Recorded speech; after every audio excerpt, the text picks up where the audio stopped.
Good evening everybody, today we'll take an in-depth look at the apparent feud between Buckethead and Slash. And when I say feud, I mean one guy saying a bunch of stuff and the other guy saying nothing. Woo! It sort of embodies what rock and roll is.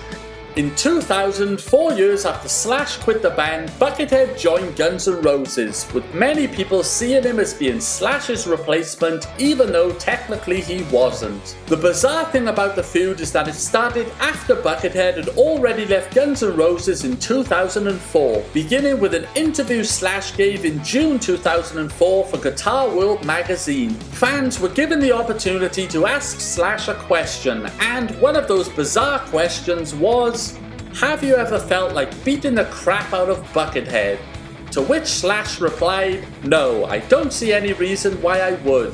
At this point I have a hard time even accepting Buckethead as real. I've never met him. Ironically, a few years later, Slash himself was accused of not being real. Kinda. We've got some bad news. Slash isn't real. What? Slash isn't real. He's a made-up person that represents care and giving, and people dress up like him and lie to their kids. Who was the guitar player for Guns N' Roses? One of our parents. Are you f***ing serious?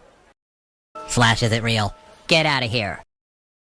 Later that year, during Rocktoberfest on Halloween night 2004, Velvet Revolver took to the stage dressed up as the new Guns N' Roses, with Scott Weiland dressed as Axl and Slash dressed as Buckethead. Whether you think Slash was mocking Buckethead or not is really up for you to decide. Personally, I think he was, as it's pretty hard to imagine it being a tribute. And it's worth noting that Velvet Revolver weren't the first ones to dress up as Axl and Buckethead that year. 2 months previously at the 2004 VMA Awards, Eminem and D12 also dressed up as Guns N' Roses, seemingly mocking GNR's 2002 VMA appearance. Eminem dressed up as Axl and whoever that is dressed up as Buckethead.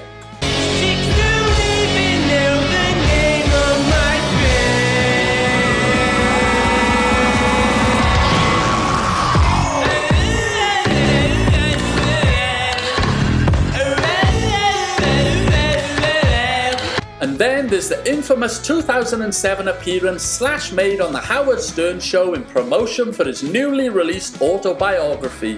When Stern asked Slash his opinion of Buckethead, Slash said, "Buckethead isn't a rock guy, but I heard that technically he's great." Stern replied, "So what you're saying is he's technically skilled but doesn't have much heart or much feeling." To which Slash replied, "Yeah, pretty much." Wow. Bear in mind that was 2007, 3 years after Buckethead had left GNR, and by that time had already released albums like Colma, Electric Tears and Population Override, which have as much heart in it as any album you're ever likely to hear.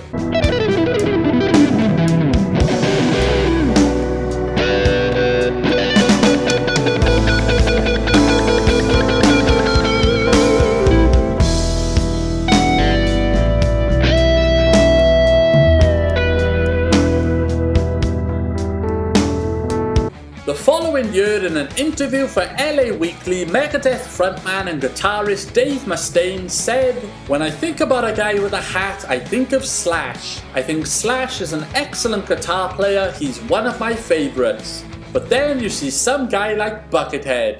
Buckethead is probably twice as good a guitar player as me and Slash combined, and can stand having fried chicken rubbed up against his face all night." Shortly after, Slash responded to Mustaine's comments saying, "That is actually true. Anybody who knows me knows that technically I couldn't play my way out of a paper bag, or a Kentucky Fried Chicken bucket for that matter.